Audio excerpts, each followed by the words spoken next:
Okay guys, good morning. At ito training natin si Avatar. Ayan no, si Avatar. Isang 2 years old bull mastiff. Yan, import siya. And then ngayon kinukondisyon din natin siya for conformation dog show sa PCCI. But now hindi pa siya fully developed. Ayan no. Yan si Avatar. Avatar, good boy. Ayan. But ngayon okay naman yung gating niya, yung kanyang up and down movement, posing, and ini-exercise na rin lagi siya ng mga boys at nilalakad sila dito sa bayan. Guys, dito nga pala yan sa Lucena City ha. So dito sa Crazy Rich Bullies, ayan. Marami silang mga bully dito. And then ito nga, yung Bull Mastiff na bago namin kinukondisyon. So guys, pakita namin sa inyo kung ano yung training na ginagawa namin. Okay, watch this.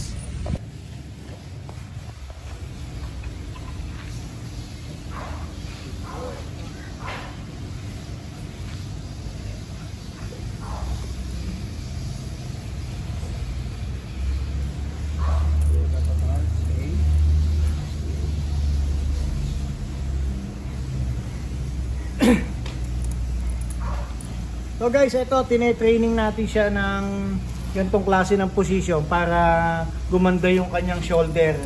Yan. Magkameron siya ng weight dito para maitama niya yung kanyang katawan, yung leeg, yung structure niya.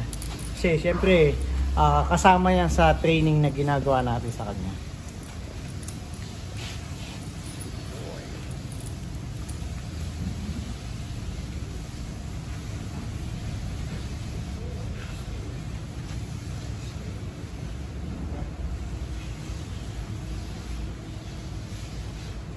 Good boy.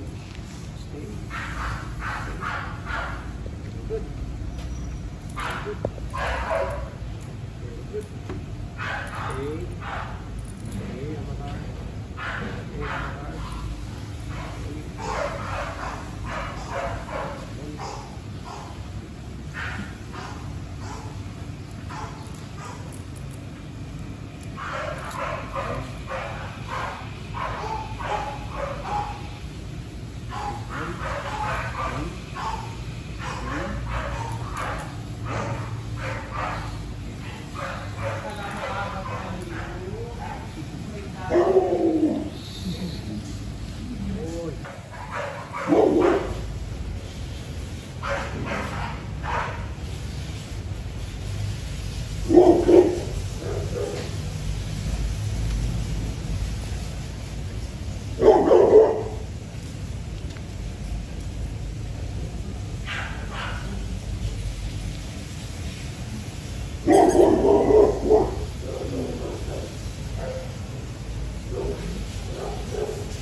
Mga ka-dog world, ito naman si Putin. Ayan. Yung aming puppy class na 6 months old male na bull mastiff na isa pa rin na kinukondisyon namin. Ayan. Hindi pa rin siya talaga fully developed. Ayan. Siya ay kulay fawn. Hindi pa siya fully developed na kinukondisyon pa rin namin. Although yung katawan, yung movement niya o yung conformation niya. Kaya so mahaba-haba pa tong training, mahaba-haba pang conditioning. Ayan o, si Putin. Putin! Good dog! So ayan, guys, tatakbo lang namin na training lang kami.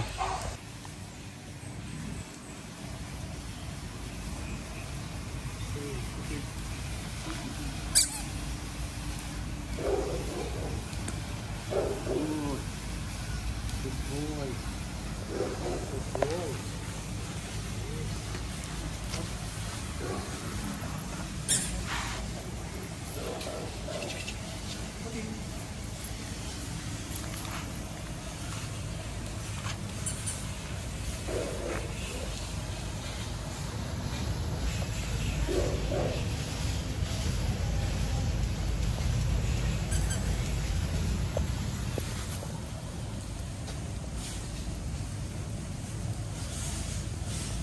natin.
Ayun mga ka-dog world, si ano naman tetoy natin, si Viola, si Violeta, ayan, si Violet. Ayan. Female Bull Mastiff, 6 months. Ayun, import din siya. Dito rin po yan sa Crazy Rich Bullies. At isa pa ito sa mga kinukondisyon namin for upcoming dog show. So ayun, pakita ko sa inyo yung training namin dito kay Viola. Okay guys, ngayon ang una kong ginagawa sa pagkukondisyon ko sa kanila o yung training, tinatapak ko sila dito, tinatayo ko sila dito sa training box na tinatawag nila. Gusto ko naka-incline na ganito yung aso, nakataas siya para nakakatulong do sa stretching niya, do sa shoulder, do sa pastern, saka dun sa paa sa likod. Yan. Yan.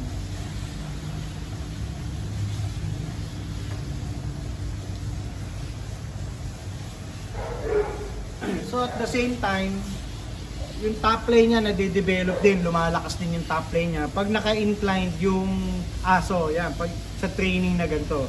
And then yung shoulder niya tumitigas at tumatama yung pagtapak niya. Okay? And then yung pastern na yan, oh. Yan. Tumitigas din siya.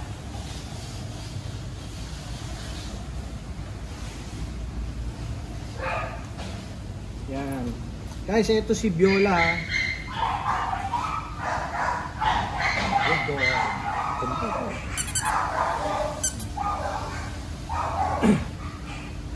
Then after ko i-training siya dito, mga ilang minuto, susubukan ko naman na itayo siya sa flat na sahig.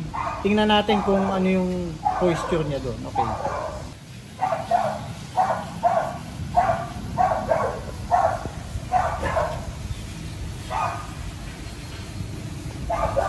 So guys, ito kita nyo na nilagay ko siya sa flat surface, sa flat na floor. Straight naman siya, umaayos naman yung structure niya. Sa kahit pagkakatayo niya, umaayos din. Good girl. Good girl.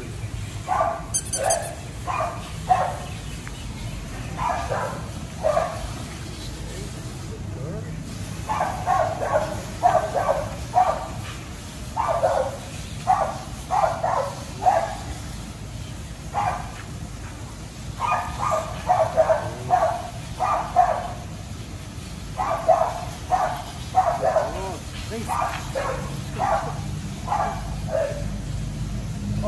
Okay guys, ang gawin naman natin yung up and down movement, side gate, free pose, and manual pose. So pakita ko sa inyo yung training na gagawin namin dito kay Viola. Okay, up and down.